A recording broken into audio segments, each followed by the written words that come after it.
the midnight delivery. Tom was a seasoned delivery driver, accustomed to long hours and strange routes. But tonight was different. He had been assigned a late-night route through a remote, fog-covered town he had never heard of. The dispatcher handed him a stack of packages, each marked with a peculiar symbol. "Good luck," she said, her tone unsettling. As Tom drove into the dense fog, the town emerged like a ghostly apparition. The streets were eerily silent, and the houses, shrouded in mist, seemed abandoned. He pulled up to the first address, a dilapidated old house with broken windows and overgrown weeds. Tom knocked on the door, but there was no answer. He left the package on the doorstep and hurried back to his truck, feeling a chill run down his spine. As he drove to the next stop, he couldn't shake the feeling of being watched. The second house was even more unsettling. A flickering light shone from the attic window, and as Tom approached, he heard faint whispers. He knocked, and the door creaked open by itself. "Hello," he called out, but there was no response.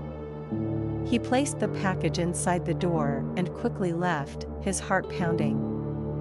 With each stop, the encounters grew stranger. At the third house, an old woman with hollow eyes stared at him through the window, never blinking. She didn't speak, just pointed to the porch where he was to leave the package. The next house had strange symbols painted on the door, and when Tom knocked, a child answered, holding a doll that looked eerily lifelike. "Thank you," the child whispered, before closing the door slowly. Tom felt a wave of unease wash over him as he returned to his truck. The fog seemed to thicken, and the town felt more oppressive with each passing minute. As Tom continued his deliveries, he noticed that the packages were not ordinary. They were heavy and seemed to hum with an unsettling energy. At one house, a man with a bandaged face opened the door. "You're early," he said, his voice raspy. Tom handed over the package and quickly walked away, feeling the man's gaze burning into his back.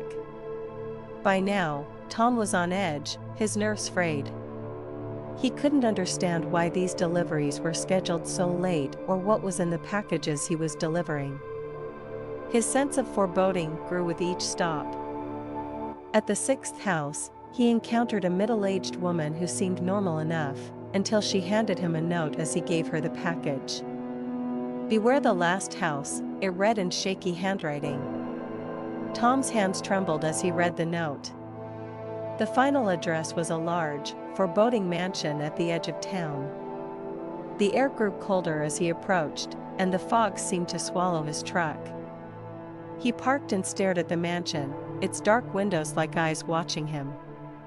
Gathering his courage, he grabbed the last package and walked up to the door.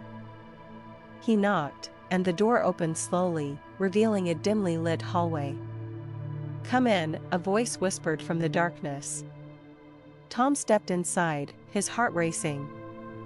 The door slammed shut behind him, and he was plunged into darkness. As his eyes adjusted to the gloom, he saw figures emerging from the shadows, residents from the houses he had visited. They surrounded him, their faces twisted with fear and desperation. "You shouldn't have come here," one of them said. Tom tried to back away, but the package in his hands began to shake violently, emitting a low, menacing hum.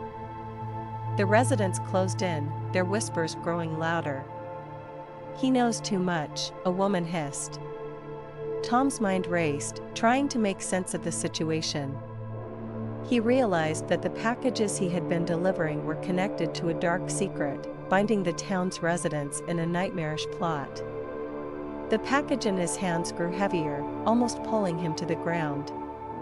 "What do you want from me?" Tom shouted, his voice echoing in the hallway. The residents' whispers turned into a cacophony of voices, each one telling him to leave, to escape while he still could. In a desperate bid for freedom, Tom threw the package to the floor. It burst open, revealing an ancient, sinister-looking book.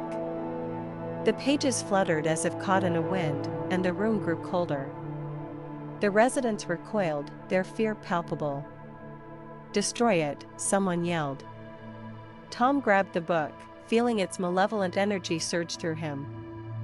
He ran towards the fireplace, the only source of light in the room, and threw the book into the flames.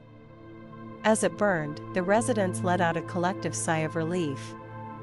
The oppressive atmosphere began to lift, and the fog outside started to clear. The mansion's door creaked open, and Tom stumbled outside, gasping for breath.